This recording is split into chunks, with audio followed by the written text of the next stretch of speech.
Muy buenas chavales, aquí estamos con otro vídeo más. Estamos esta vez con el unboxing del Call of Duty Advanced Warfare. No me lo he pillado y son especial en eso porque no sabía que iba por internet. Entonces no me lo he reservado en una tienda de videojuegos normal y corriente. Y vamos a proceder a abrir el juego. El juego lo tengo desde el viernes, día 31. Pero como saldría el martes o el lunes, tengo que subir este vídeo el lunes o el martes. Así que tenéis que esperar un poquito. Aquí veis el disco.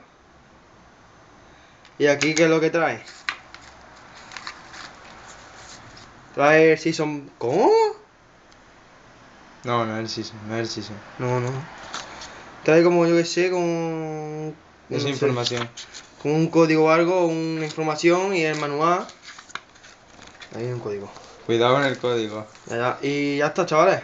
Pues ahora grabaremos la primera partida y la subiré también el lunes al martes. Hasta luego.